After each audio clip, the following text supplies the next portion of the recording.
السلام علیکم ورحمۃ اللہ وبرکاتہ۔ میرے معزز خواتین و حضرات، عید کی چھٹیوں کے بعد آپ کی خدمت میں حاضر ہوں۔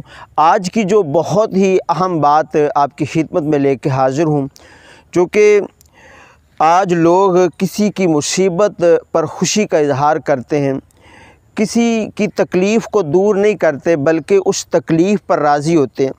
اس پر دو حدیث پاک آپ کی خدمت میں لے کے حاضر ہوں۔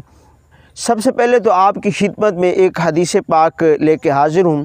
حضرت سیدنا واصلہ بن اسقع رضی اللہ تعالی عنہ آپ فرماتے ہیں کہ رسول پاک صلی اللہ تعالی علیہ وآلہ وسلم نے ارشاد فرمایا کہ تم اپنے بھائی کی کسی مصیبت پر خوشی کا اظہار مت کرو، ورنہ اللہ پاک اس پر رحم فرمائے گا اور تمہیں اس کے اندر مبتلا فرمائے گا۔ کتنی بڑی وعید ہے۔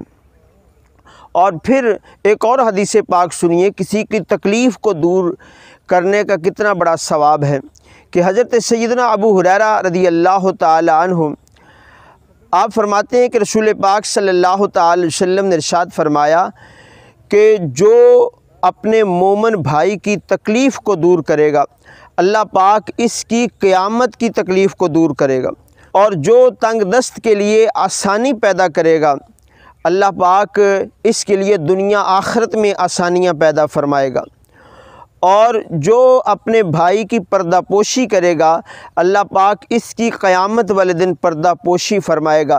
اللہ رب العالمین اس بندے کی مدد کرتا رہتا ہے جب تک وہ اپنے بھائی کی مدد کرتا رہتا ہے۔ تو میرے محترم بھائیوں، یہ آج کا پیغام ہے آپ کو کہ ہم دوسرے کی تکلیف پر، دوسرے کی مصیبت پر راضی ہونے کے بجائے اس کی تکلیف کو دور کریں، اس کی پریشانی کو دور کریں، اس کے عیب پہ پردہ پوشی رکھیں، تو انشاءاللہ تعالی اللہ پاک ہمارے عیبوں پہ پردہ پوشی فرمائے گا۔ اللہ قیامت کی تکلیف اور مصیبتوں سے اللہ پاک ہمیں محفوظ رکھے گا۔ جزاک اللہ خیر۔